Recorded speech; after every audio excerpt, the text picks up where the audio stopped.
Hey there, my name is Kayla. I am the author and artist behind Earthbones Tarot, and I was going to do a quick walkthrough of some of the cards from the Earthbones Tarot deck and their meaning behind them. So we're just going to go ahead and get started because we've got a little bit of a time limit here. We've got to do this in 10 minutes. So let me show you here. So this is the first card in the Earthbones Tarot deck. This card is the Fool. The botanical element on this is a daffodil. Daffodils are often the first flower you'll see in the spring. They are symbolic of new beginnings, but they are also poisonous. Don't eat them. That is symbolic of the choices that you need to make. Don't make dumb choices like eating daffodils. There's more to that I will explain in the guidebook. There's a lot to get through here, guys, so we're just gonna keep moving and grooving, all right? So the next card that we've got is the Magician. So the botanical for this is coffee. Coffee is a plant that goes through dozens of iterations before it reaches us. It's something that people feel like they can't live their days without. I'm one of them. And it has the power of transformation within it. You know, each individual element of the coffee plant or the coffee tree is useful. And it each has its own power and its own meaning, you know, just like the power that we have within ourselves. Moving on, we have the High Priestess. She is lavender.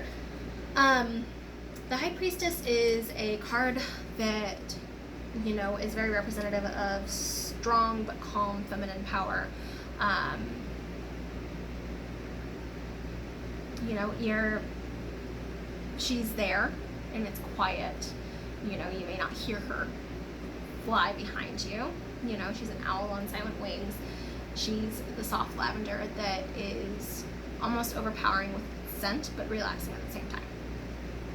Moving forward, we have the Empress. The Empress, her botanical is pomegranate, which is symbolic of fertility. Her companion, or her counterpart, is the Emperor. The Emperor is also a lion, however, he is death and she is life. This is symbolic of the dynamic between life and death. It's also symbolic of the dynamic between the masculine and the feminine energies that everybody carries within them. The flower plant for the Emperor is the oak, strong and steady and unafraid to grow. Move forward. This card is the Teacher. So in typical Rider-Waite style decks, this card is actually usually called the Hierophant. For me, however, I struggle to relate to organized religion. I can't do that whole thing, and so I had to go with something that I could relate to and that I knew that a lot of my readers would relate to as well. And so I chose to move forward with the Teacher because the Teacher can be both good and bad. You know, you can have fantastic teachers and you can have terrible teachers, and it can affect the way that you perceive schooling and learning and tradition and things like that. So his plant is Lunata. It is a poisonous landscaping plant. Appearances, gotta keep up appearances. However, it can be very toxic. For the second edition, that plant has actually changed to oleander since a lot more people are familiar with oleander. So moving forward, we've got the Lovers. The plant for the Lovers is southernwood. Southernwood is a plant that was used in Renaissance times as a aphrodisiac. It's used to increase libido. So it's very fitting for the Lovers card. However, we have two swans, right? We have one living and one dead. It is also a reflection of the way that we can lose ourselves if we fall too hard in love. It is a reflection that, you know, trying to change ourselves to be what somebody else wants us to be can be our own downfall. Moving forward, we've got the Chariot for, the Chariot. The plant is Guarana. It is commonly used in energy drinks. The moose is symbolic because nobody's stopping a moose. Nobody's stopping him. He's big, he's aggressive, he's getting what he wants. Nobody is stopping a moose. So that's where that came from. We've got Strength. The plant for this is Echinacea. Echinacea is used as an immune system booster. We also have the Bull. The bull is a symbol of external strength, and echinacea is a symbol of internal strength. There's a duality there. Everybody has a little bit of both, and this card can be mentioning for you to call on either one. We have the hermit. We have a marmot on a bed of yarrow. Yarrow is used to staunch bleeding. It is a very healing herb. The hermit calls you and asks you to take time to relax and to go home and to heal yourself, because the way that you're overextending yourself right now can be very harmful.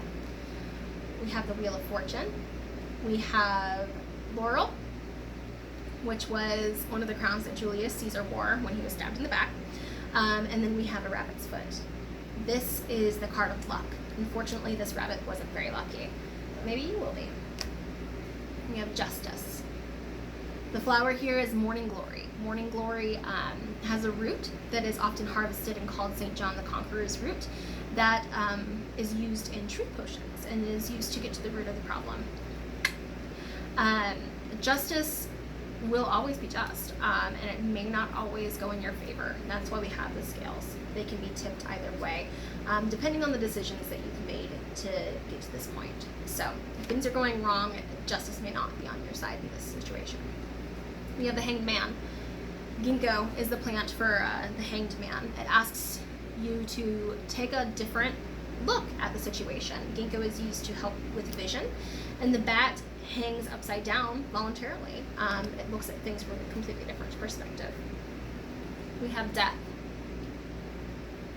Death is the card of transformation. The dandelion is not seen as a negative, it's seen as a wish to a lot of people. It's seen as a positive. But however, the dandelion, is dead.